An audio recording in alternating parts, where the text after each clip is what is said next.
అందరికీ నమస్కారం. ఈరోజు మనం చెప్పుకోబోయే కథ చిన్న కోడలు. కథలోకి వెళ్ళబోయే ముందు మీరు కనుక మన ఛానల్ని ఫస్ట్ టైం చూస్తున్నట్లయితే తప్పకుండా మన ఛానల్ని లైక్ చేయండి, షేర్ చేయండి, సబ్స్క్రైబ్ చేయండి, బెల్ ఐకాన్ క్లిక్ చేసి ఆల్ అనే బటన్ని ప్రెస్ చేయడం మర్చిపోకండి. కథని ఎక్కడ స్కిప్ చేయకుండా వినండి. మరి కథలోకి వెళ్ళిపోదామా? నేను ఒక్కరోజు అప్లోడ్ చేయకపోయినా మాకు మెసేజ్ పెట్టండి. అప్లోడ్ చేయకపోతే మీకు కుదరకపోతే రోజు డైలీ మీ వాయిస్ అలవాటైన స్టోరీస్ అలవాటైన డైలీ అప్లోడ్ చేయండి అని చాలామంది అడుగుతున్నారు. మీ అందరికీ పేరు పేరున అడుగుతున్నందుకు ధన్యవాదాలు. ఒక స్టోరీ మీ వరకు తీసుకురావటం వెనక చాలా కష్టం ఉంటుందండి. అది చెప్పిన మాటల్లో చెప్పలేనేమో, బహుశా ఎన్నో ప్రాబ్లమ్స్తో ఆ స్టోరీ మీ వరకు నేను తీసుకొస్తా. మా ఇంటి చుట్టూ టెంపుల్, చర్చ్, మసీదు ఎప్పుడు సౌండ్స్ వస్తూనే ఉంటాయి. డోర్స్ క్లోజ్ చేసినా కూడా హై ఫ్రీక్వెన్సీ వాల్యూమ్తో ఉండేసరికి మాకు మరీ దగ్గరగా ఉంటాయి మా అపార్ట్మెంట్స్కి. సో ఎప్పుడు వాల్యూమ్స్ లేకుండా ఉంటాయో ఆ టైం చూసి మీకు చెప్పుకుంటాను స్టోరీ. అది మళ్ళీ నేను అప్లోడ్ చేసుకుని మీ దాకా వచ్చేలోపు రోజు దేవుడా ఈరోజు కథ వెళ్ళిపోయింది, ఈ పార్ట్ వెళ్ళిపోయింది అని మీకన్నా ఎక్కువ నేనే ఎదురు చూస్తా. అందుకే మ్యాక్స్ మీకు చెప్పాలనే ఉద్దేశం ఉంటుంది కాబట్టే నేను స్టోరీ పెట్టనా అని మీకు ముందే నేను చెప్పలేకపోవడానికి కారణం అది. మరొక విషయం ఏంటంటే, నేను మంచి మంచి స్టోరీస్ చెప్పినప్పుడేమో మీరు ఆ స్టోరీస్ అంత ఇంట్రెస్టింగ్గా విన్నట్టు నాకు అనిపించదు. ఒక రకంగా నేను నిన్న పెట్టిన స్టోరీ చాలా నచ్చింది నాకు. నేను అనుకున్నంత రీచ్ అయిందో లేదో అనే నాకు ఒక చిన్న డౌట్. మీలో ఎంతమంది విన్నారా వినలేదా అని. ఇప్పుడు చెప్పే ఈ కథ కూడా చాలా బాగుంటుంది. మిస్ అవ్వకుండా వినండి. మీకోసమే డైలీ అప్లోడ్ చేద్దామని మ్యాక్స్ ప్రయత్నిస్తున్నాను నేను. మరి కథలోకి వెళ్ళిపోదామా? సిటీలో కోటీశ్వరులు ఉండేటటువంటి చాలా ఖరీదైనటువంటి ఏరియా అదే. ఆ ఖరీదైనటువంటి ఏరియాలో ఒక ప్యాలెస్ లాంటి చాలా పెద్ద ఇల్లు. ఆ ఇల్లంతా కూడా పూలతో, అలాగే అందమైనటువంటి డెకరేటివ్ ఐటమ్స్తో చాలా అందంగా అలంకరించబడి ఏదో వేడుక, శుభకార్యం జరుగుతున్నట్టుగా ఇల్లంతా కళకళలాడిపోతోంది. ఈలోగా ఆ ఇంటి ముందుకి ఒక కారు వచ్చి ఆగింది. ఆ కారులో నుండి ఒక అబ్బాయి, ఒక అమ్మాయి కిందకి దిగారు. దిగిన ఆ అమ్మాయి, ఆ అబ్బాయి పెళ్లి బట్టల్లో వచ్చారు. అబ్బాయి అమ్మాయి మెడలో పెళ్లి దండలు, అమ్మాయి మెడలో అప్పుడే పసుపు తాడుతో కట్టిన మంగళసూత్రాలు తళుక్కున మెరుస్తూ వాళ్ళు అలా వచ్చేసరికి ఆ ఇంట్లో ఉన్న ఒక ఆవిడ ఆగండి ఆగండి ఆగండి అంటూ అమ్మాయిని అబ్బాయిని గడప ముందే ఆపి ఆ ఇంట్లో ఉన్న వేరే వాళ్ళు వెళ్ళి హారతిచ్చి దిష్టి తీసి తీసుకెళ్ళిపోయిన తర్వాత అక్కడే ఉన్న ఆడవాళ్ళు కొందరు వీళ్ళనే ఊడిస్తున్నట్టుగా, గేలి చేస్తున్నట్టుగా నుంచొని పేర్లు చెప్తేనే లోపలికి రానిచ్చేదే, లేకపోతే రానివ్వమో. ముందు పెళ్లి కూతురా, సిగ్గుపడింది చాలే కానీ నువ్వు చెప్పవమ్మా అనేసరికి సిగ్గుల మొగ్గైపోయిన ఆ అమ్మాయి, నేను మా వారు వచ్చాం. ఆహా, అలా ఏమీ కాదులే కానీ సరిగ్గా చెప్పాలి అంటే, నా పేరు సంధ్య, నేను మా వారు మనోహర్ వర్మ కలిసి వచ్చాం అన్న తర్వాత, మరి నువ్వు చెప్పాలి పెళ్లి కొడుక అంటే, నా పేరు మనోహర్ వర్మ, నా భార్య పేరు సంధ్య, మేమిద్దరం కలిసి వచ్చాం అన్నాక వాళ్ళు ప్లేట్లో డబ్బులు వేయించుకొని థ్యాంక్ యూ ఇంక మీరు వెళ్ళొచ్చు అన్నాక ఆ అమ్మాయి అలా లోపలికి రాగానే ఎదురుగా మామగారు అనేసరికి ఆ ఎదురుగా ఉన్న ఆయన కాళ్ళకి ఆ అమ్మాయి మొక్కబోతుంటే ఆశీర్వాదం కలిసి తీసుకుంటారు అనేసరికి అక్కడే నిలబడ్డ ఆ అమ్మాయి భర్త కూడా ముందుకు వచ్చి, లేదు నాన్నగారు, ఒక్క నిమిషం కాలేదో వస్తే ఎలాంటి సందర్భంలో ఫోన్స్ మాట్లాడరేమోరా అనేసరికి అలా వాళ్ళమ్మ చూసి రమ్మనేసరికి, నువ్వు రామ్మ నాన్నగారి పక్కన నుంచో అనేసరికి, వెళ్ళు మల్లిక, అలా చూస్తూ ఉంటావే అని అక్కడ వాళ్ళు అనేసరికి, రవికాంత్ గారి పక్కన మీరుంటేనే ఒక కళండి అని అక్కడున్న వాళ్ళు అన్నారు. వెళ్ళి మల్లిక రవికాంత్ గారి పక్కన నిలబడ్డాక వాళ్ళిద్దరికీ వచ్చిన మనోహర్, సంధ్య వంగి ఆశీర్వాదం తీసుకుంటూ ఉండగా, పదమ్మ దీపం వెలిగిద్దు గాని, తర్వాత నిన్ను చూడటానికి అందరూ వచ్చారు. అందరినీ తీయటి తీపి నీ చేత్తో ఏదైనా చేసి వాళ్ళకి తినిపిస్తూ వాళ్ళని నేను పరిచయం చేస్తాను. పంతులు గారు కొంగుముడి తీయొచ్చా అనేసరికి నేను తీస్తాను మీరు ఆగండమ్మా మీకు అంత శ్రమ వద్దని పూజారి అక్కడ కొంగుముడి విప్పాడు. ఈలోగా ఆ అమ్మాయి అలా లోపలికి వెళ్ళేటప్పుడే ఒక్క నిమిషం అని అక్కడికి వీళ్ళు ఒక తెల్లటి క్లాత్ తీసుకొచ్చి దీని మీద నీ ఎర్రటి పాదాలు పెట్టాలి అని పెళ్లి కూతురు చేత ఎర్రటి పాదాలు పెట్టించి ఆ తర్వాత పసుపు కుంకుమ కలిపిన 2 ప్లేట్లలో నీళ్లు తీసుకొచ్చి అలాగే పసుపుతో ఒకవైపున కుంకుమతో ఒకవైపున బయట గుమ్మానికి 2 వైపులా ఆ అమ్మాయి చేతి ముద్రలు వేయించారు. తరువాత ఆ అమ్మాయితో కలశాన్ని తన్నించటం లోపలికి తీసుకురావటం గృహప్రవేశ వేడుకలు ఇవన్నీ జరిగిపోయి లోపలికి వచ్చే ఆ అమ్మాయి అలా వెళ్ళిపోయింది లోపల దేవుడి గదిలోకి.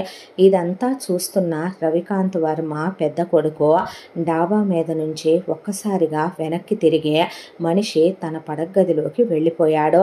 పడగదిలోకి వెళ్ళిపోయి ఆ పక్కనే మెరుస్తున్న కత్తి తీసుకొని అసలు ఎంత డీప్గా కట్ అవుద్దో నరం అంత డీప్గా తన చెయ్యి కట్ చేసేసుకున్నాడు. చెయ్యి అలా పట్టుకుంటే రక్తం అలా కారిపోతోంది కిందకి. కళ్ళు మూతలు కమ్మేసి బైర్లు కమ్ముతూ ఉండగా మంచం మీద పడిపోయాడు. చేతి నుండి రక్తం ధారగా ప్రవహిస్తూ ఉండగా అతని ప్రాణం ఎవరో లాక్కెళ్ళిపోతున్నట్టు లోయలో పడిపోతున్నట్టు కళ్ళు చీకట్లు కమ్మేస్తూ ఉండగా ఎదురుగా అతనికి ఫోటోలో అమ్మ నాన్న తను ఉన్న ఫోటో ఎదురుగా కనిపిస్తూ ఉండగా అతని మనసు ఒక్కసారిగా ఉడకలు వేస్తూ పరుగులు తీస్తూ గతంలోకి తను పుట్టక ముందు జరిగిన సంఘటనల్లోకి ఒక్కసారిగా అలా ట్రావెల్ చేస్తూ వెళ్ళిపోయింది. మరి అతనితో పాటు మనం కూడా వెళ్ళిపోదామా? అది ఒక అందమైన పల్లెటూరు. అలా ఉదయించే సూర్యుడు నేనున్నానని తూర్పు కనుమల్లో నుంచి అలా పైకొస్తూ ఉండగా పచ్చని పొలాలు అందమైనటువంటి పల్లెటూరులో ఉండే అమ్మాయిల చిలిపి చిరునవ్వులు సరదా కబుర్లు బుర్రమీసాల తాతయ్యలు పెద్ద మనుషులమని కొంతమంది వేసుకునే చెలోక్తులు బామ్మలు చేసే వంటలు ఒకవైపున అప్పుడే కుర్రకారు ఒకళ్ళతో ఒకళ్ళు కళ్ళతో చేసుకునే సైగలు పొలాల్లో జరిగే వ్యవసాయాలు లేగదూడల గెంతులతో అందంగా ఉన్న ఒక పల్లెటూరు. ఆ పల్లెటూరులో రఘుపతి వర్మ మహేశ్వరీ దేవి దంపతులదే ఒక కుటుంబం. వీళ్ళు ఒకప్పుడు బాగా 1000 ఎకరాల పొలాలు ఆస్తిపాస్తులతో బ్రతికిన రాజకుటుంబాలు ఆ ఊళ్ళో చాలా ఉన్నాయి. వాటిల్లో వీళ్ళది కూడా ఒక కుటుంబం. కొన్ని 1000 కోట్ల రూపాయల ఆస్తులు ఒకానొక రోజున వీళ్ళ కుటుంబాలు కలిగి ఉండేవే. ఆ తరువాత అధిక సంతానాన్ని కనటం, విలాసాలు వ్యసనాలు అడ్డమైన అలవాట్లకి పోను రఘుపతి వర్మ తరానికి వచ్చేపాటికి మిగిలింది 10 ఎకరాల పొలం. ఆయన భార్య మహేశ్వరీదేవి వస్తూ తెచ్చింది ఒక 3 ఎకరాల స్త్రీధనం. ఇటు ఆవిడికి పుట్టింటి వాళ్ళు పెట్టింది ఒక 50 తులాల బంగారం, అత్తింటి వాళ్ళు పెట్టింది ఒక 50 తులాల బంగారం, ఒక పెద్ద మండువాలోగిలే ఇల్లు. ఇది వాళ్లకున్న ఆస్తి. ఈ మధ్య ఒక 3 తరాలుగా వాళ్ళింట్లో ఒక్కళ్ళే సంతానం పుడుతున్నారు. రఘుపతి వర్మ తాతగారు ఒక్కరే, తండ్రి ఒక్కరే, రఘుపతి ఒక్కడే. మళ్ళీ రఘుపతికి ఈ తరానికి వచ్చేపాటికి రవికాంత్ వర్మ ఒక్కడే కొడుకు. ఇక పిల్లలు పుట్టరనే మహేశ్వరికి గర్భసంచి తీసేయటం కూడా అయిపోయింది. ఏమిటో ఈ తరానికి ఒక్కళ్ళే పుట్టడం ఏమిటండి అనేపాటికి దైవేచ్ఛ అనేశాడు ఆయన. భార్యాభర్తలిద్దరూ వీళ్లకు ఉన్నది 10 ఎకరాలే అయినప్పటికీ ఆయన వ్యవసాయం చేస్తూ ఆవిడ ఇంటి పట్టున గృహిణిగా ఉంటూ పూజ పునస్కారాలు చేసుకుంటూ పుట్టిన ఒక్క కొడుకుని కూడా ఆయనంత విద్యావంతుడు కాదు రఘుపతి వర్మ. పెద్ద పెద్ద చదువులు ఆయన చదవలేకపోయాడు. కానీ రవికాంత్ని అలా కాకుండా పెద్ద పెద్ద చదువులు చదివించాలి, చదువుకుంటే ఆ చదువు మనిషి జీవితాన్ని ఎలాగైనా మారుస్తుంది, చదువు వల్ల మనిషి గొప్పవాడవుతాడు అని నమ్మిన ఆయన చిన్నప్పటి నుంచే కొడుక్కి చదువు పట్ల విపరీతమైన ఆసక్తి కనబరచటంతో దాంతోపాటు మంచి గుణాలు నేర్పిస్తూ ఆవిడేమో పిల్లాడికి దైవభక్తి, దానగుణం, మంచితనం, పెద్దల్ని గౌరవించటం, వినయ విధేయతలు, స్త్రీలకి గౌరవం విలువ ఇవ్వటం, వాళ్ళ మనసు అర్థం చేసుకోవటం, చిన్న చిన్న వంట పనులు సరదాగా చేసి పెట్టడం, సాయం చేసి పెట్టడం, ఇలా ఆవిడ అర్థం చేసుకోవాలి ఎదుటి వాళ్ళ మనసుని అని చెప్తూ పెంచింది రవిని.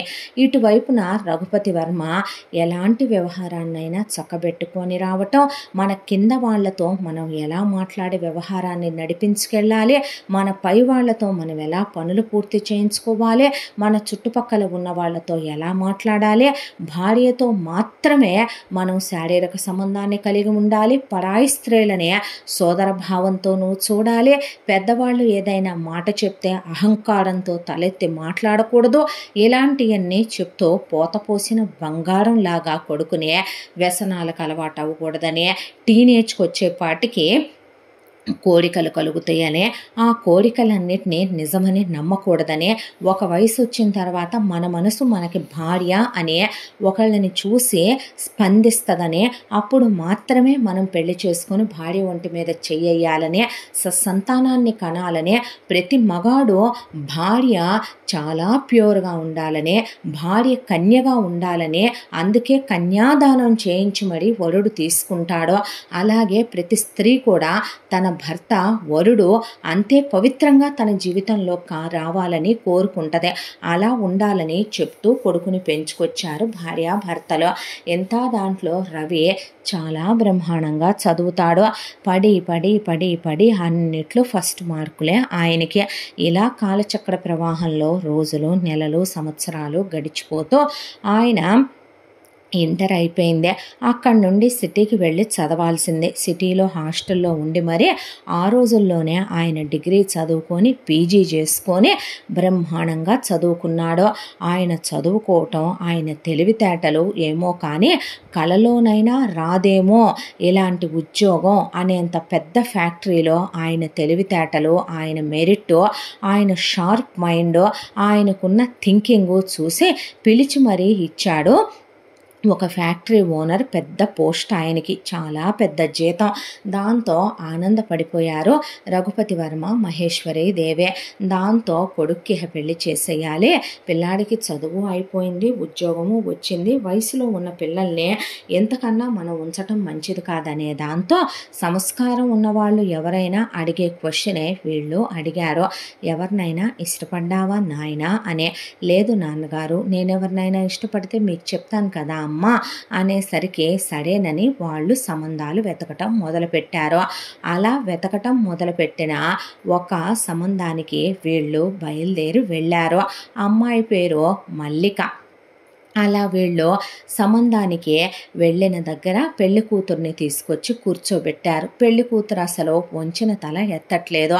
పెళ్లి కూతురు వెనకాల చాలామంది చుట్టాలు, బంధువులు, స్నేహితులు చలోక్తులు విసురుతూ కొంతమంది ఆడపిల్లలు, ఆ అమ్మాయి వయసు వాళ్ళు వచ్చి తలెత్తవే, చూడండి ఎలా అర్థమవుద్ది అని వాళ్ళల్లో ఒక అమ్మాయి మాట్లాడుతూ ఉండేసరికి రవికాంత్ తలెత్తి చూసేసరికి ఆ వెనకాల మాట్లాడుతున్న ఆవిడ చాలా చాలా నచ్చేసి లవ్ ఎట్ ఫస్ట్ సైట్ లాగా మనిషి ఒక్కసారిగా ఇనుముకి ఏదో అయస్కాంతం ఆకర్షణ, అయస్కాంతానికి ఇనుము ఆకర్షణ అన్నట్టుగా అలా ఆవిడ్ని చూడగానే తండ్రి ఒకరోజు చెప్పిన మాట గుర్తొచ్చింది. నీ మనసుకు ఎవరైతే భార్య అనే నీ మనసు నీకు చెప్పుద్దో ఆ రోజున నీ మనసుకు స్పందన కలుగుద్ది అనే.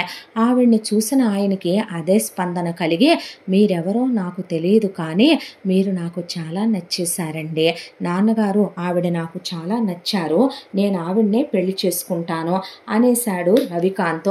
అనేసరికి అక్కడ ఉన్న వాళ్ళంతా అదిరిపోయి నిలబడేసరికి అప్పుడు పెళ్లి కూతురు మల్లిక తలెత్తి ఆయన వైపు చూసేసరికి అక్కడి నుంచి ఆవిడ రుస వెళ్ళిపోతుంటే, చూడండి మీరు చాలా మంచివారు, మీరు చాలా బాగున్నారు, మీకు తగిన వ్యక్తి మీకు భర్తగా వస్తాడో, ఇష్టం లేని నన్ను మీరు పెళ్లి చేసుకున్నా సంతోషంగా ఉండలేరు, నా మనసు నాకు ఆవిడే భార్య అయితే నేను సంతోషంగా ఉంటానని చెప్తోంది.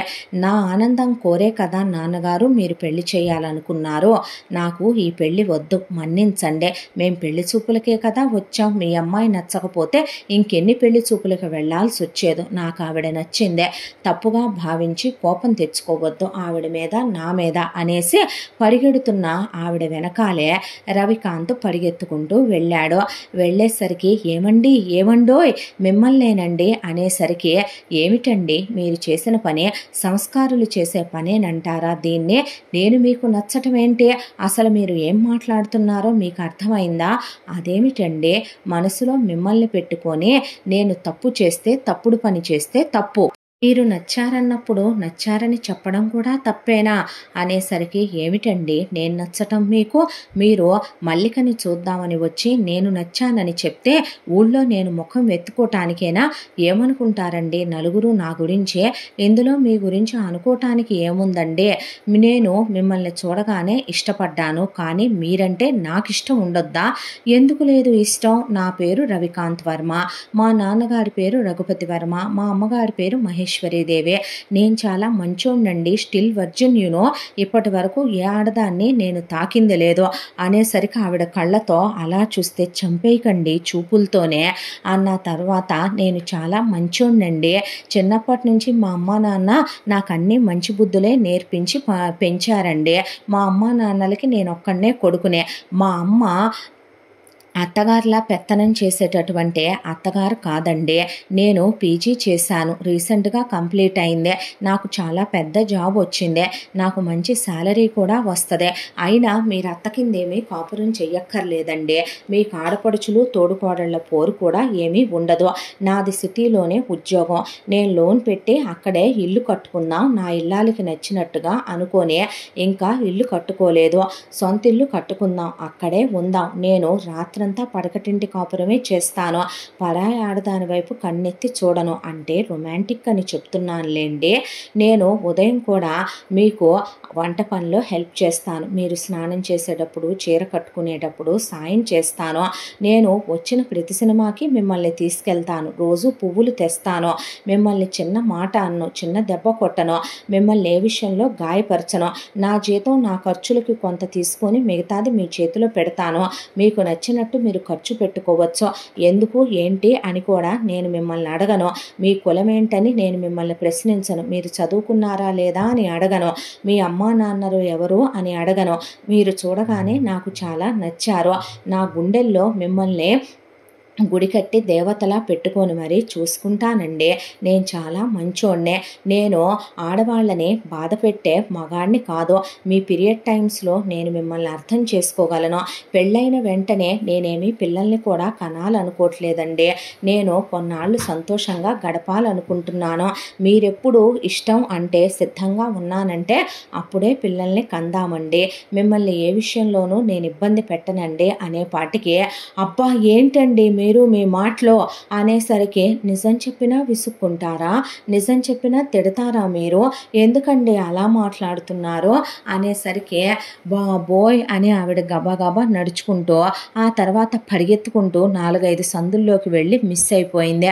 అయ్యో అని ఆవిడ కోసం వెతికి వెతికి వెతికి ఆయన తర్వాత కాళ్ళు కొట్టుకుంటూ వెనక్కి వస్తుండేసరికి అప్పుడే పెళ్లి వాళ్ళ చేత బాగా అక్షింతలు వేయించుకొని తిట్లు తినే రఘుపతి వర్మ మహేశ్వరీదేవి వచ్చి ఏంటి నాయన ఇదే అనేసరికి అదేమిటి నాన్నగారు, అదేమిటమ్మా, నచ్చిన అమ్మాయినేగా వివాహం చేసుకోవాలి, మనసులో ఒకళ్ళని పెట్టుకొని శరీరం ఒకళ్ళకి ఇస్తే సంతోషంగా ఉండగలనా నేను?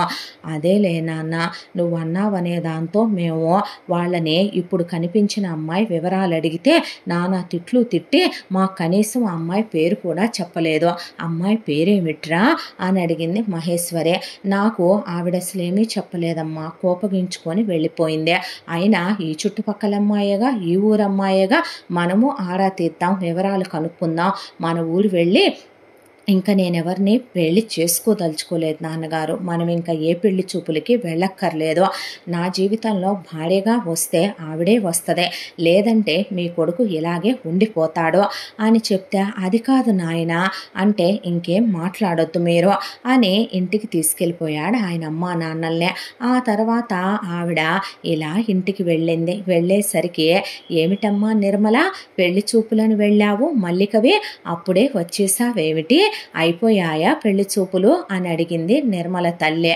అడిగేసరికి ఏం మాట్లాడకుండా ఆవిడ అలా వెళ్ళి కూర్చునేసరికి ఏమైంది తల్లి అని నిర్మల తండ్రి భాస్కర్ వర్మ వచ్చి అడుగుతుంటే చెప్పవేమిటే నాన్నగారు అడుగుతుంటే అని నిర్మల తల్లి గౌరీదేవి వచ్చి అడిగింది.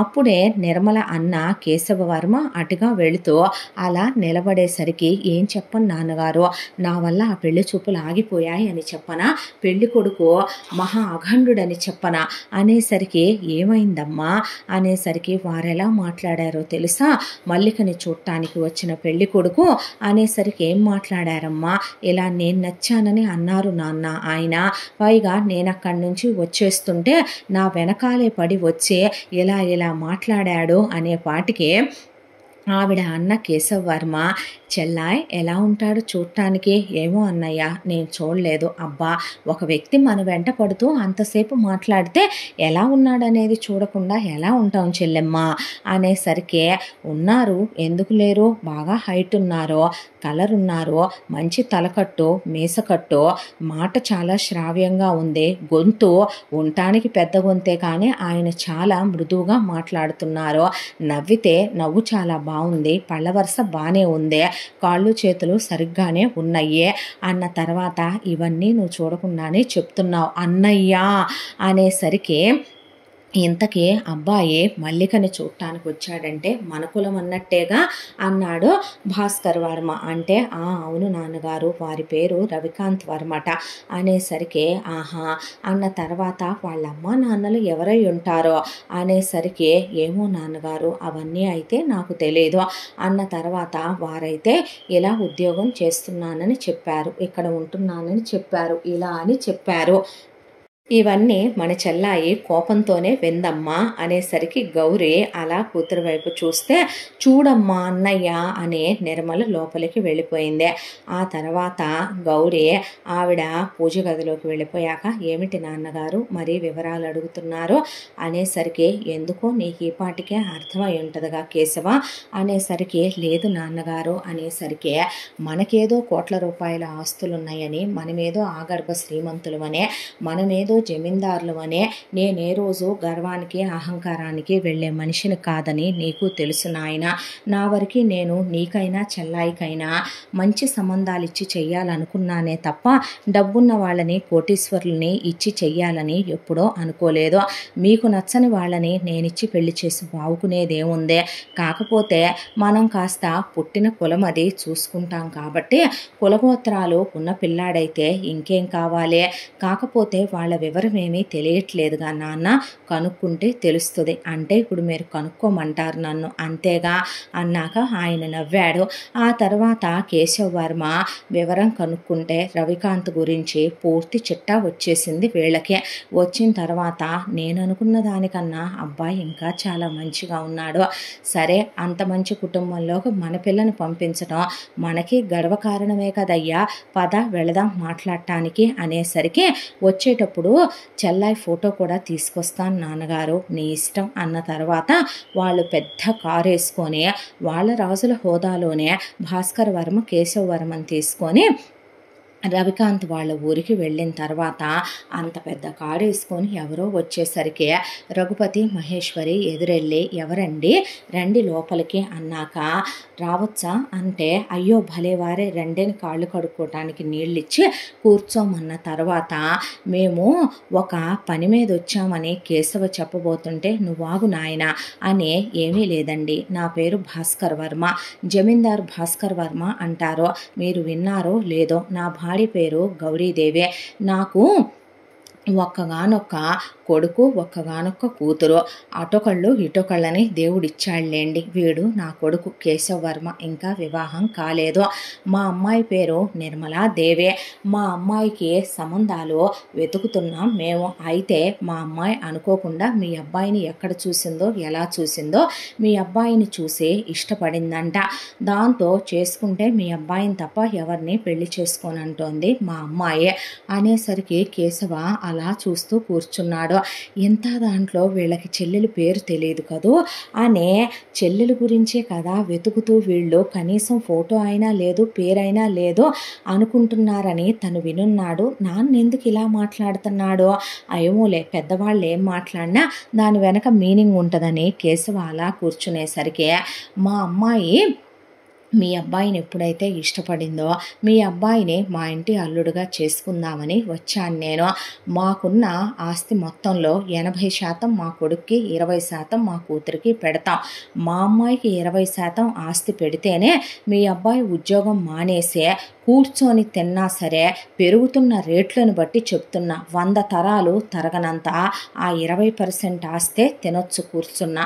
మా అమ్మాయి చాలా అందగత్తె అనే మా చుట్టుపక్కల గ్రామాల్లో చాలా పేరు, మీరు కాదనరనే అనుకుంటున్నాను అనేసరికి ఆయన రావటం, కలిసొచ్చే కాలం వచ్చి నడిసొచ్చే కోడలు గలగల్లాడుతూ వస్తానంటే ఎవరు మాత్రం వద్దంటారు. వాళ్ళకే అప్పటికే బాధగా ఉంది. అక్కడ మల్లికను చూడటానికి వెళ్ళే మల్లికని కాదనుకోనే అక్కడ ఎవరో ఒక అమ్మాయిని చూసి ఊరు పేరు తెలియని అమ్మాయిని కొడుకు మళ్ళీ పెళ్లి చూపులకు రానంటాం. ఆ విషయం బాధ పెడుతుంది వీళ్ళనే. ఈలోపు ఈ విషయాలన్నీ కేశవకు కూడా తెలిసి భాస్కర్ వర్మకు చెప్పాడు. మన చెల్లిని తప్ప ఎవరిని చేసుకోను అని వేరే పెళ్లి చూపులకు కూడా వెళ్ళట్లేదంట, చెల్లి కోసమే వెతికిస్తున్నారంట నాన్నగారు అని. అవన్నీ వాళ్ళు తెలుసుకునే వచ్చారు. అంతా దాంట్లో రఘుపతి మహేశ్వరి కలిసి రవికాంత్ వైపు చూస్తే చెప్పండి అమ్మా అనేసరికి ఆలోచించొచ్చుగా నాయన, అమ్మాయి అందంగా ఉంటుందంట, అన్ని విధాల యోగ్యురాలైన పిల్ల నిన్ను కావాలనుకుంటుంటే అనేసరికి మీరొక్క నిమిషం ఆగుతారా అనే, మీరు నన్ను తప్పుగా తీసుకోవద్దండి, పెద్దలు మీరు, మీ ముందు నేను చాలా చిన్నవాడినే. నేను మొన్న మధ్య ఒక పెళ్లి చూపులకి వెళ్ళాను. పెళ్లి కూతురు వెనకాల ఒక అమ్మాయి పెళ్లి కూతురు స్నేహితురాలో బంధువో తెలీదు, చూడగానే నా మనసుని దోచుకొని నా గుండెల్లో పీఠం వేసుకొని కూర్చుందే. పెళ్ళంటూ చేసుకుంటే ఆవిడ్ని తప్ప ఎవరిని చేసుకోకూడదని నేను నిర్ణయించుకొని మరొక పెళ్లి చూపులకే వెళ్ళాలనుకోక నేను ఇల్లు కదలటం లేదు. ఆవిడ గురించే నా వెతుకులాటంతా, ఆవిడ పేరేంటో తల్లిదండ్రులు ఎవరో వివరాలేవి తెలియరాలేదు. మనుషుల్ని పెట్టి వెతికిస్తున్నాను. ఇంకో 10 రోజుల్లోనో నెల రోజుల్లోనో ఆవిడ గురించి తెలియకపోదో, తెలిస్తే మా అమ్మ నాన్నల్ని తీసుకొని వెళ్ళి వాళ్ళింటికి బియ్యం అందాలన్నది నా కోరిక. ఒక్క విషయం చెప్పమంటారా, మీ అమ్మాయి అందగత్తే కావచ్చు, అప్సరసే కావచ్చు, ఆకాశం నుండి దిగి వచ్చి రావచ్చు, మీకు కోట్ల రూపాయల ఆస్తులే ఉండొచ్చు, డబ్బు కోసమో మీ అమ్మాయి అందగత్తెనో ఈరోజు నేను మనసు చంపుకొని మీ అమ్మాయిని చేసుకున్నా నా మనసులో నేను ఆవిడ్ని తలుచుకుంటూ మీ అమ్మాయితో కాపురం చెయ్యాలి. అది సంస్కారవంతుల లక్షణం కాదు. స్త్రీకి ఒక మగవాడిని వలిచే హక్కు ఎలా ఉందో ఒక మగవాడికి తను కోరిన స్త్రీనే వివాహం చేసుకునే హక్కు కూడా అలాగే ఉంది కదూ. నాకు కోట్ల రూపాయలు వద్దండి, నా స్వశక్తితో నేను చాలా కష్టపడి చదువుకొని పైకొచ్చాను, ఎవరికీ రానటువంటి గొప్ప ఉద్యోగంలోనే నేనున్నాను. నా భార్యని నాకున్న ఉద్యోగంతోనే నాకొచ్చే జీతంతోనే నాకు సెల్ఫ్ రెస్పెక్ట్ చాలా ఎక్కువ. నా భార్యని ఆత్మాభిమానం ఉన్న నేను కాలు కింద పెట్టనివ్వకుండా చూసుకోగలిగిన దమ్ము ధైర్యం ఉన్న మగవాణ్ణి కూడా. ఆమెకి నేను సకల సుఖాలు ఇవ్వగలను. దయచేసి మీ అమ్మాయికి మీరు మీ స్థాయికి మీ హోదాకి తగిన మరొక సంబంధం చూసుకోండి. ఆకర్షణ కలగడం వల్ల ఆవిడ అలా మాట్లాడినట్టున్నారో వివరించండి విషయం ఇది అని అనేసరికి పక్కా నవ్వాడు భాస్కర్ వర్మ. దాంతో అయిపోయాయా నాన్న క్వాలిటీ చెక్స్ అనేపాటికి ఇంతకీ మేమెవరనుకుంటున్నారు మీరు అనేసరికి ఎవరండి అన్న తర్వాత, మీరు ఎవరినైతే గనక మల్లిక పెళ్లి చూపుల్లో చూశారో ఆ అమ్మాయి మా అమ్మాయినయ్యా. మా అమ్మాయి పేరు నిర్మలాదేవి. మా అమ్మాయి గురించి చెప్పాను నేను నీకు. మాకున్న ఆస్తిపాస్తులు మేము పెట్టాలనుకున్న విషయాలు వివరాలు అవే బాబు అన్న తర్వాత, మా అమ్మాయి ఆ రోజున వచ్చి నీ గురించి నువ్విలా మాట్లాడావని మాతో చెప్పిందే. తర్వాత నీ గురించి వివరం తీస్తే నువ్వు చాలా ఉత్తముడివని చెప్పారు. మీది మాది ఒకటే కులం కూడాను. మా అమ్మాయిని నీలాంటి ఉత్తముడికిచ్చి చెయ్యాలనే దాంతో నేనే మీ ఇల్లు వెతుక్కుంటూ వచ్చాను అల్లుడు అనేసరికి ఆయన రవికాంత్కి నోట్లో నుంచి మాట రాల. ఒక్కసారి ఫోటో ఉంటే ఇస్తారా అని, ఇంకా నమ్మట్లేదా మీరు అని కేశవ్ వర్మ నిర్మల ఫోటో చూపిస్తే ఈవిడే అనేసరికి సరిపోయా అల్లుడు. అలా కాదు మామగారు, ఆహా అమ్మాయిని చూసేసరికి నోట్లో నుంచి మామగారు అనే పదం వచ్చిందే అంటే ఆనందపడిపోయారు రఘుపతి మహేశ్వరి. ఇంకేం కావాలి, కోట్ల రూపాయలున్న అందగత్తైన కొడుకు మెచ్చిన చదువుకున్న సంస్కారం ఉన్న రాజవంశంలో పుట్టిన కోడలు వస్తుంటే ఎవరు కాదనుకుంటారు. రవికాంత్ ఆనందానికి పట్టపగ్గాలు లేవు. ఆ తర్వాత అఫీషియల్ పెళ్లి చూపులకి వీళ్ళని రమ్మని చెప్పి వాళ్ళు వెళ్ళిపోయారు. ఆనందానికి పట్టపగ్గాలు లేని రవికాంత్ ముస్తాబయ్యి అమ్మా నాన్నల్ని తీసుకొని ఆ తర్వాత నిర్మల వాళ్ళ ఇంటికి పెళ్లి చూపులకి వెళ్ళి ఆవిడ్ని బోల్డన్ని నగలేసి తీసుకొచ్చి కూర్చోబెడితే అందరికీ కాఫీలు ఇస్తున్న ఆవిడ చేయి పట్టుకున్నాడు రవికాంత్. ఆగాలి పెళ్ళయిందాకా అని కేశవ నవ్వుతుంటే చెయ్యి వదిలేసేసరికి ఆ తర్వాత ఆవిడ్ని ఆపాద మస్తకం చూస్తూ అసలు ఆయన డైరెక్ట్గా ఒక స్వర్గంలో ఉన్న దేవతే ఎదురుగా వచ్చిందేమో అనే ప్రపంచాన్నే మర్చిపోయాడు రవికాంత్. ఆ తర్వాత ఇంకా మాట్లాడుకునేదేముందే అని, అమ్మాయి అబ్బాయి మాట్లాడుకుంటారా అని అడగలేదే అని ఆవిడైనా తన వైపు చూసి మాట్లాడుతానంటదేమో అనుకుంటే ఆవిడ కళ్ళెత్తి చూసి కళ్ళు దించేసింది కానీ ఏమీ మాట్లాడలేదు. ఆ తర్వాత ఎంగేజ్మెంట్ ఏర్పాట్లు చాలా గ్రాండ్గా భూమి ఆకాశాలు ఏకమయ్యేంత ఘనంగా ఎంగేజ్మెంట్ వేడుకలు జరిపించాడు భాస్కర్ వర్మ.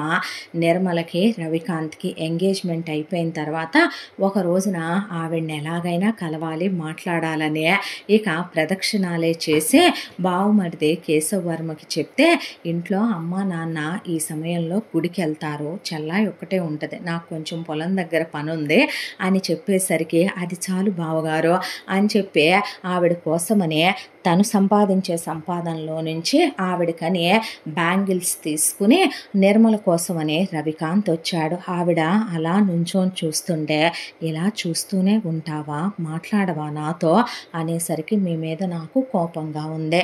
ఎందుకో అంటే ఎందుకేమిటి, అలా మరొకళ్ళ పెళ్లి చూపులకు వచ్చి నచ్చాను అనొచ్చా? అబ్బా ఆ విషయం మర్చిపో నిర్మల. ఒక విషయం చెప్పమంటావా, మనకి ఎవరితో ఎప్పుడు ఎక్కడ ఎలా రాసి ఉంటుందో ఆ భగవంతుడి నిర్ణయం. నువ్వు నాకు అలా కనిపించాలనుంది, కనిపించావు, నీకు నాకు రాసుందే అన్న తర్వాత మాటలకేం తక్కువ లేదులేండి అని ఆవిడ అంతా దాంట్లో అమ్మా నాన్నలు లేరని ఆయన్ని బెడ్రూమ్కో బాత్రూమ్కో పూజ గదికో తీసుకెళ్లకుండా ఆయన్ని హాల్లోనే కూర్చోబెడితే ఆయన తెచ్చిన గాజులు ఆవిడ చేతులు పట్టుకొని చేతులకేస్తే ఏమిటివి అందే. అనేసరికి అప్పుడెప్పుడు నా ఫస్ట్ జీతంలో నా కాబోయే భార్య కోసమని కొన్ని దాచుకున్నాను, ఈరోజు ఈ అందాల భరిణ నాకు భార్యగా వస్తోందని ఆనందంతో ముందే తీసుకొచ్చి వేసేసుకున్నాను. చేతులకి ఎంత అందంగా ఉన్నాయో, గాజులకు అందం వచ్చింది తెలుసా. ఆహా అన్నాక మీకు సిగరెట్లు తాగటం, మీకు అలాగే మందు తాగటం అలవాటు ఉన్నాయా, ఎవరిని ప్రేమించలేదని చెప్పారు నిజమేనా అని ఆవిడంటే నాకు అబద్ధాలు చెప్పే అలవాటు కూడా లేదు, నీతో అన్నీ నిజాలే చెప్పాను ఆ రోజున. అవును, నాకు ఒకవేళ తాగుడు అలవాటు ఉంటే ఏం చేస్తావు? ఏం చేస్తాను, మాన్పించుకుంటాను, నేను గడుసుదాన్నే లేండి. ఆహా అమాయకురాలివి కూడా అని ఆయన కాసేపు మాట్లాడాక మరి వెళ్ళొచ్చేదా, గుండెలు నిండిపోయినీలే సంతోషం అనేసరికి ఆవిడ వెళుతున్న ఆయన చేయి పట్టుకుందే. ఆయన గుండెల్లో 1000 గంటలు ఒక్కసారే మోగేసరికి ఒక్క నిమిషం అంటే ఏమిటి అన్నాడు ఆయన. అనేసరికి ఇది మీకోసం ఎంతో నచ్చే నేను చేయించిన కడియం, దీన్ని తీయకండి, ఎప్పటికీ దీన్ని మీ చేతికే ఉంచండి. ఆవిడ కడియాన్ని వేసింది ఆయన చేతికి.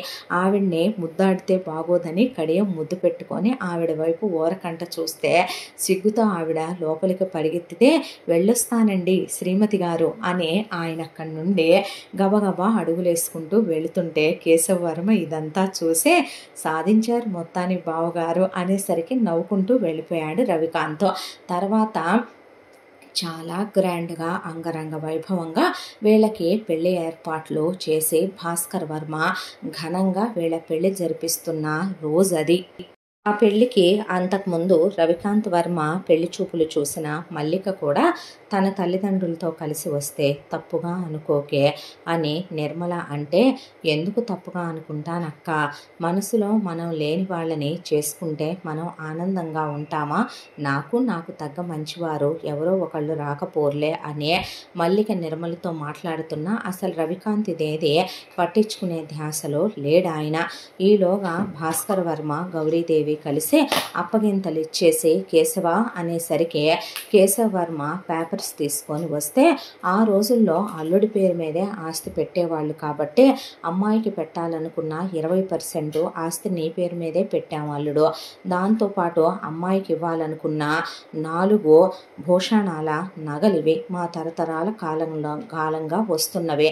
మేము మిగతావి కోడలికి ఇవి అమ్మాయికని పక్కన పెట్టించాము. అమ్మాయికి ఇవ్వాలనుకున్న వెండి సామాన్లవే, మిగతా ఇవన్నీ కూడా అమ్మాయితో పాటు తర్వాత మేము లాడీల్లో పంపిస్తాం అనేసరికి, మామగారు మీరు పెట్టాలనుకున్నది మీ ముచ్చటే అయితే నేను అడ్డు చెప్పను, కానీ నా భార్యకి మాత్రం నేను కట్న కానుకలు ఆశించే వాటి కోసం నేను ఆవిడనేమీ చేసుకోలేదు. ఇక మీరు పెట్టాలనుకున్న ఏదైనా అది తనకి మీరిచ్చే స్త్రీధనం, అది తన పేరు మీద ఉండటమే న్యాయం. మీరు నా పేరు మీద పెట్టి నన్ను అవమానించొద్దు. అదేమిటండి మీ పేరు మీదే ఉండనివ్వండి అని నిర్మల అన్నా, లేదు నిర్మల, నీకు ఆర్థిక స్వతంత్రత ఉండొద్దు, నీ పేరిటే ఉండనివ్వు అన్న తర్వాత అప్పటికప్పుడే అక్కడే ఉన్న లాయర్ని పిలిపించి వెంటనే ఆస్తంతా కూడా వీళ్ళు పెట్టాలనుకున్నది నిర్మల పేరు మీద మార్చి రాయించి పేపర్లు నిర్మల చేతిలో పెట్టారు భాస్కర్ వర్మ గౌరీదేవే. అలా నిర్మల అత్తారింట్లో అడుగు పెట్టిందే. ఇక్కడ మొదటి రాత్రుల్లో పుట్టింటి నిదర్లో అత్తింటి నిదర్లో 16 రోజుల పండుగ అయిపోయేసరికి నిర్మలని తీసుకొని రవికాంత్ సిటీకి వెళ్ళిపోయాడు. వెళ్ళిపోయిన తర్వాత ఆవిడికి పెట్టిన 20% ఆస్తుల తాలూకా క్యాషు బ్యాంకులో ఆవిడ పేరు మీద, అలాగే పెట్టిన నగలు మొత్తం లాకర్లో ఆవిడ పేరు మీద, వెండంతా సేఫుల్లో జాగ్రత్తగా, దాంతోపాటు ఆవిడకి ఇచ్చిన పొలాలన్నీ కౌళ్ళకి ఇచ్చేసి స్థలాలన్నీ లీజులకి ఇచ్చేసి, ఆవిడకి ఇచ్చిన షాపింగ్ కాంప్లెక్స్లు అవన్నీ కూడాను ఆయన ఎక్కడికక్కడ రెంట్లకి ఇచ్చేసి, ప్రతి సంవత్సరం వచ్చి వివరం చెప్తే చాలు అని వాటన్నిటినీ కూడా జాగ్రత్త చేశాడు రవికాంత్. చేసిన తర్వాత భార్యని తీసుకొని ఆ రోజుల్లోనే ఆయన హనీమూన్కి వెళ్ళి పగలు రాత్రి తేడా లేకుండా ప్రేమించి పెళ్లి చేసుకున్న భార్యతో చాలా తృప్తిగా సంతోషంగా ఆనందంగా అప్పుడే పిల్లలు వద్దనుకొని పిల్లలు లేకుండా వాడటం కూడా మొదలుపెట్టారు. ఆ తర్వాత అద్దింట్లో ఉంటే నిర్మల ఇబ్బంది పడుద్దేమోనని మన డబ్బులు ఉన్నాయి కదండి సొంతిల్లే కట్టుకుందాం అని ఆవిడ అన్న, నా స్తోమతతో నేను కొనగలిగిన దాంట్లోనే నువ్వు ఉండాలి, నన్ను ఇబ్బంది పెట్టొద్దు అంటే మీ ఇష్టం అందావిడ. అత్తమామలు కూడా కూతురు భర్తకున్న దాంట్లోనే అడ్జస్ట్ అయి ఉండాలనుకునే తల్లిదండ్రులు నిర్మల వాళ్ళ అమ్మా నాన్నలు. దాంతో రవికాంత్ వద్ద అంతకుముందు ఉద్యోగం చేసిన కొంత మొత్తం, దానితో పాటు రఘుపతి కొంత అమౌంట్ ఇచ్చాడు ఆయన ఆస్తి వాటాలో నుంచి. అదే దానికి తోడు లోన్ పెట్టుకొని ఆయన ఒక పెద్ద స్థలంలో 2 అంతస్తుల ఇల్లు కట్టించుకున్నాడు. ఆ 2 అంతస్తుల ఇంట్లోకి గృహప్రవేశం చేసుకొని వెళ్ళిపోయా కారు కొనుక్కున్నారు, బండి కొనుక్కున్నారు. చాలా సంతోషంగా మధ్య మధ్యలో రఘుపతి మహేశ్వరి వచ్చి వెళుతూ, అత్తయ్య గారు మామయ్య గారు మాతోనే ఉండొచ్చుగా మీరని నిర్మల అంటే, అప్పుడే కాదులేమ్మా, మీకు పిల్లలు పుట్టాలే, మాకు ఓపిక అయిపోయిన రోజున వస్తాము అన్నట్టు బిడ్డొచ్చిన వేళ గొడ్డొచ్చిన వేళ అనే ఒక శుభవార్త చెబుదామని వచ్చామనేసరికి, మాకు చెప్తే మేము వింటామని భాస్కర్ వర్మ గౌరీ కేశవ్ వర్మ అక్కడికి వచ్చారు. వచ్చేసరికి ఏమిటి బావగారు విశేషం అంటే, ముందు మీరు కదా మీ కోడలు వచ్చిన విశేషాన ఏదో జరిగిందంటున్నారు అంటే, మాకున్న 10 ఎకరాలు ఎకరం ₹1,00,00,000 రేటుకి వెళ్ళిందండి అనేసరికి, నా స్త్రీధనం ఎకరం 2 కోట్ల రేటుకి వెళ్ళింది 3 ఎకరాలు, అదే వెరసి మొత్తం 16 కోట్లకి రేటు పెరిగింది. మనం ఉండేటటువంటి ఇల్లు కూడా డెవలప్మెంట్ కని ఎవరో మొన్న అడిగి వెళ్ళారో, ఏదో అపార్ట్మెంట్లు కడుతున్నారట, అందులో ఒక 3 ఫ్లోర్లు మనకిచ్చి మిగతాదంతా బిల్డర్ తీసుకుంటానని చెప్పి అడిగితే, నాన్నగారు నిన్ను అడగాలన్నారు నాన్న రవి అని వచ్చేసరికి ఆయన సంతోషపడి నిర్మల వైపు చూస్తే ఆవిడ కిలకిలమంటూ నవ్వుతూ ఉంటే, నా నిర్మల అలా నవ్వుతూ ఉంటే చాలు సిరి సంపదలు పొంగి పొర్లుతాయి అనేసరికి ఆవిడ చిరునవ్వు నవ్వి తల దించేసిందే. ఇంతకీ మీరొచ్చిన విశేషం చెప్పలేదు అనేసరికి, భాస్కర్ వర్మ గౌరీదేవి కేశవకి పెళ్ళి, మిమ్మల్ని నెల రోజుల ముందే రమ్మందామని. అవునా, ఎవరు అమ్మాయి చెప్పనే లేదు నాన్నగారు అంటే, ఇంకా మాటలు ముచ్చట్లు ఏమీ అవలేదమ్మా, మేము అనుకుంటున్నాము అంటే. ఎవరు అనేసరికి, కేశవ వాడి స్నేహితుడి పెళ్ళికని వెళ్ళాడంట. అక్కడ ఒక అమ్మాయి పేరు రాజ్యం అంట, నచ్చిందంట, చాలా బిలో మిడిల్ క్లాస్ ఫ్యామిలీలో పుట్టి పెరిగిన అమ్మాయి అని వివరాలు కనుక్కొచ్చాడు. ఆ తర్వాత ఆ అమ్మాయి వాళ్ళు 4 ఆడపిల్లలు 3 మగపిల్లలంట. అయినా పిల్ల బాగుంది కదా, అన్నయ్య ఇష్టపడ్డాడు కదా అనే దాంతో మేం ప్రేమ వివాహాలకి విరుద్ధం కాదు కదమ్మా, కాబట్టేగా అల్లుడు గారికి నిన్నిచ్చి చేసిందే. ఆయన నవ్వి, ఇంకే అయితే బావకి పెళ్ళన్నమాట అనేసరికి కేశవ నవ్వాడు. ఆ తర్వాత భాస్కర్ వర్మ గౌరీ కలిసి కేశవ్ వర్మ పెళ్లి చేసుకోవడానికని చెప్పి ఇష్టపడ్డ అమ్మాయి వాళ్ళ ఇంటికి వెళ్ళి మాట్లాడితే, వీళ్ళ సంబంధం వాళ్ళకు దొరకటం వాళ్ళు ఏ జన్మలోనో చేసుకున్న అదృష్టం పుణ్యమనే అసలు వాళ్ళు తెగ ఆనందపడిపోయారు. దాంతో కేశవకి రాజ్యాన్నిచ్చి ఘనంగా ఎంగేజ్మెంటు పెళ్లి జరిపించారు. భాస్కర్ వర్మ గౌరీదేవి రాజ్యం కోడలుగా అడుగుపెట్టిందే. ఆ తర్వాత ఫస్ట్ నైట్లో హనీమూన్లు అయిపోయి తిరిగి వచ్చిన తర్వాత ప్రేమ వ్యవహారాలు ప్రేమ వివాహాలు అందరి విషయాల్లో కలిసి వస్తాయా అంటే లేదనే చెప్పాలి. పెళ్లికి ముందు ప్రేమ కొందరికి చాలా అందంగా అద్భుతంగా ఉంటుంది. పెళ్ళైన తర్వాత అది పెళ్ళి అనే పవిత్ర బంధంతో ముడిపడినప్పుడు అది ఎంతో అపూర్వంగా ఉంటుంది. నిర్మల రవి విషయంలో లాగా. కానీ కేశవ విషయంలో అలా ఉండేది కాదు. ఆ ప్రేమ రాజ్యం చాలా అలాగా మనిషే, చీప్ మనిషి, లో క్లాస్ కుటుంబంలో పుట్టడం, లో క్లాస్ క్వాలిటీలతో పెరగటం, దానికి తోడు చదువు సంజ అప్పకపోవటం, ఇంకా ఆ తాలూకా బుద్ధులు పోలేదు.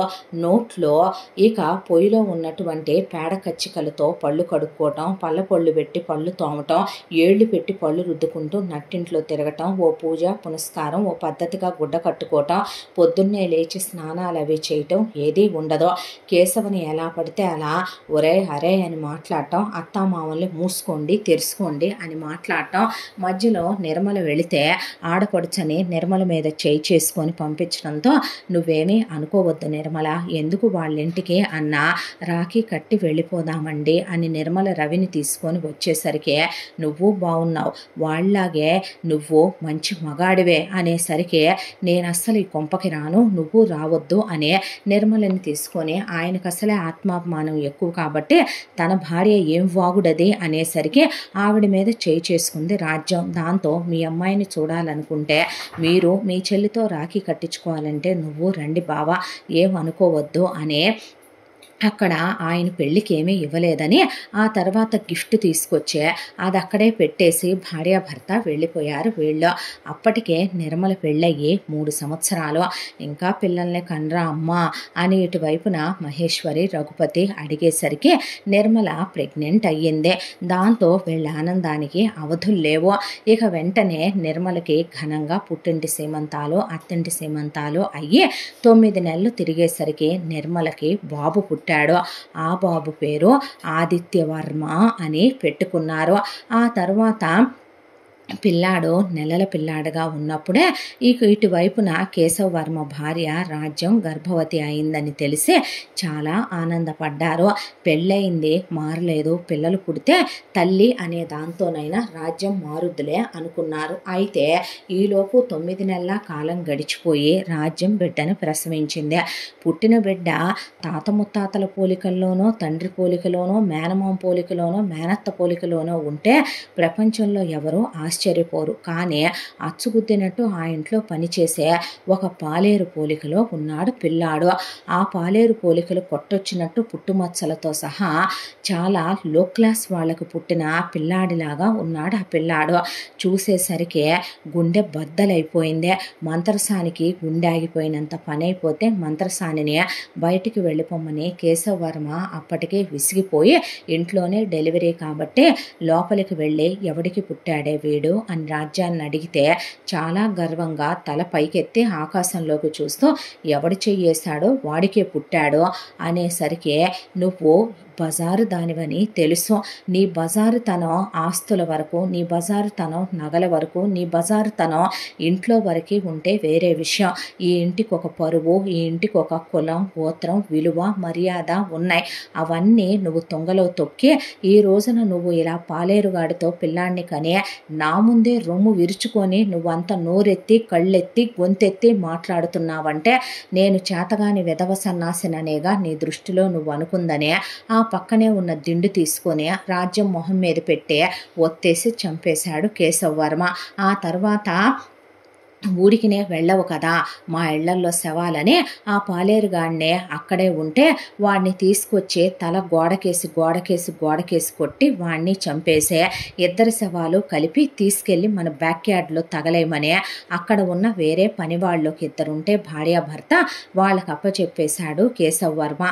ఇదంతా ఇలా జరిగిందని తెలిసే నిర్మల రవి బాబుని తీసుకొని అక్కడికి వచ్చే ఆయన అసలేమీ తప్పు పట్టలేదు. ఒక ఆడది అలా బరితెగించి ఉండటమే తప్పు, అలాంటి వాటిని బ్రతకనివ్వటం ఇంకో తప్పు అనుకున్న తర్వాత నిర్మలకి ఏం మాట్లాడాలో అర్థం కాక కూర్చుండిపోతే నాయన ఏంటి కోపం అనే భాస్కర్ వర్మ గౌరీ అంటే ఏం చేయను నాన్న, ప్రేమ విషయంలో నేను ఓడిపోయాను, నేను తప్పు చేశాను. ఒక కులతని పతితని వేశ్యని తిరుగుబోద్దాన్ని బజారు దాన్ని చూసి నేను ప్రేమించటం తప్పు, నమ్మటం తప్పు, నేను దాన్ని పెళ్లి చేసుకోవటం తప్పు. ఆ తర్వాత కూడా అది నీతి మాలిందని తెలిసి దాన్ని మార్చుకోవాలని ఇన్నేళ్లు భరించటం తప్పు, కాపురం చేయటం తప్పు నాన్న. ఇన్ని తప్పులు చేసిన నాకు దాన్ని బ్రతకనిచ్చి ఈ వంశ ప్రతిష్ట మంట కలిపి ఇంకో తప్పు చెయ్యాలనిపించలేదు అని అక్కడే ఉన్న పనివాళ్ళు భార్యాభర్తల్ని రమ్మని పిలిచాడు కేశవ్ వర్మ. చెప్పండి బాబుగారు అంటే మీరు మా ఇంట్లో 20 ఏళ్లుగా పనిచేస్తున్నారు, బిడ్డలు లేరని మీరు చాలా దేవుళ్లకు మొక్కారని నాకు తెలుసు. ఇదిగో వీడిని తీసుకోండి, ఇందులో 5 కోట్ల రూపాయల డబ్బులున్నాయి, తీసుకెళ్ళిపోండి. వాణ్ణి మీరు పనివాడి కొడుకుగా మీ కొడుకుగానే పెంచుకోండి. మా ఇంటికి కానీ మా వారసత్వానికి కానీ సంబంధం ఉండేలా మీరు మళ్ళీ తిరిగి వస్తే ప్రాణాలతో ఉంచను మిమ్మల్ని అనేపాటికి వాళ్ళు ఆ పిల్లాడిని ఇవ్వటమే మహాప్రసాదం అనుకొని ఆవిడ వెళ్ళేటప్పుడు ఓ పెట్టెడు నగలిచ్చింది గౌరీ. అవి తీసుకొని 5 కోట్ల డబ్బులు తీసుకొని పిల్లాడిని తీసుకొని ఆ పని వాళ్ళు వెళ్ళిపోయారు. అలా రాజ్యంతో పాటు రాజ్యాన్నే కడుపు చేసిన పాలేరుకి రాజ్యానికి పుట్టిన కొడుకు విషయం అలా గతంలో గడిచిపోతే ఇంకో పెళ్లి చేసుకుందో గానయ్యా సంబంధాలు చూస్తాం అంటే వద్దు.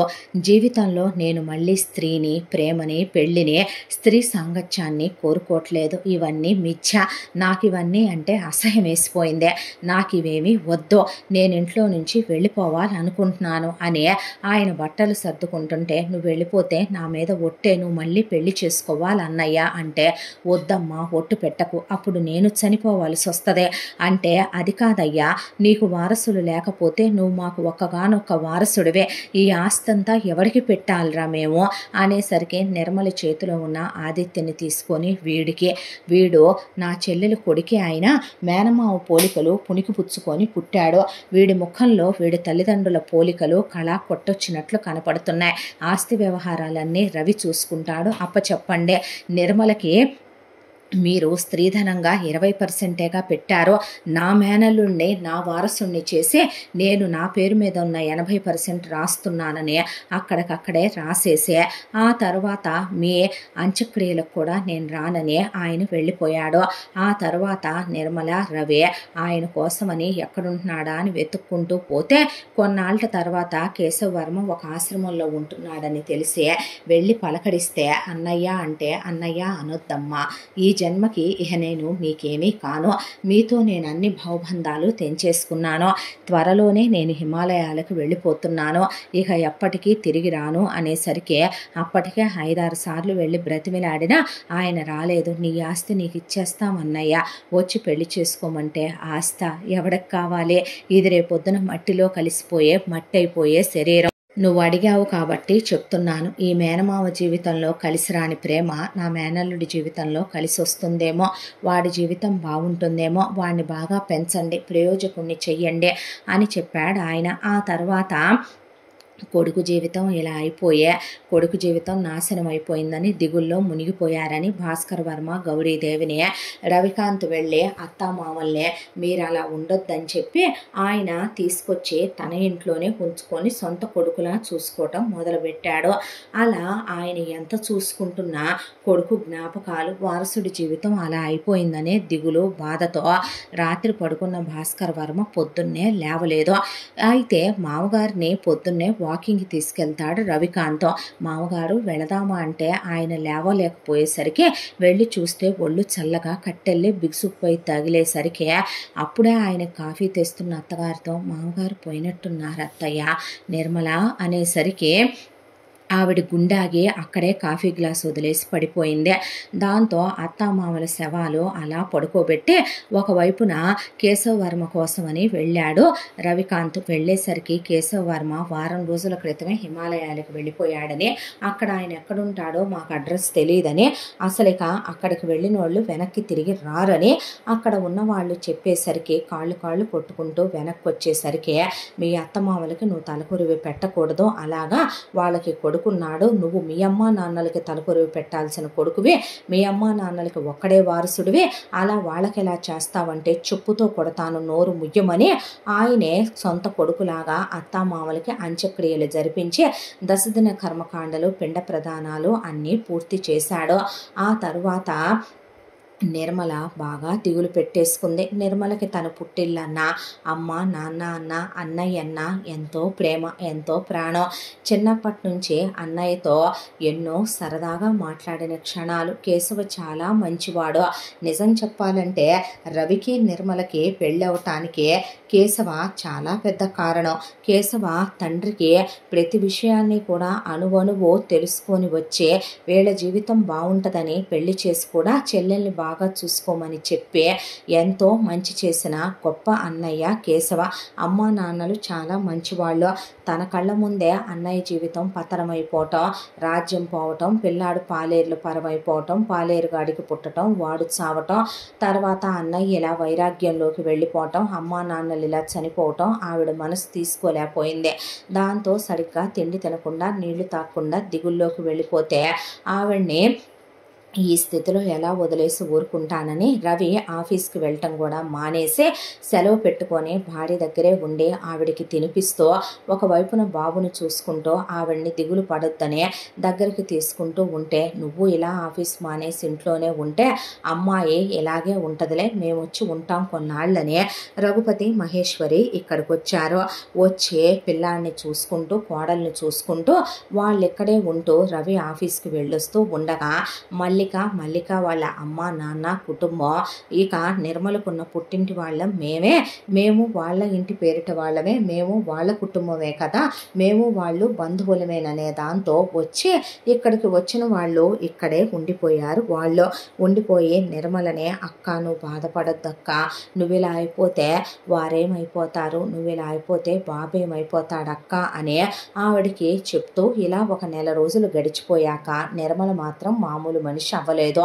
ఎంతలోపు వీళ్ళు నిర్మల మీద బాగా ప్రేమ చూపిస్తూ నిర్మలను బాగా అపేక్షగా దగ్గరికి తీస్తూ ఎంత సర్ది చెప్తున్నా నిర్మల మామూలు కాలేకపోయింది. ఒక రోజున పై అంతస్తుకు వెళ్ళి నిర్మల కాసేపు అటు ఇటు తిరిగి కిందకి దిగొస్తూ ఉండగా పై మెట్టు మీద జారి పడటం దొర్లుకుంటూ కిందకొచ్చి పడింది.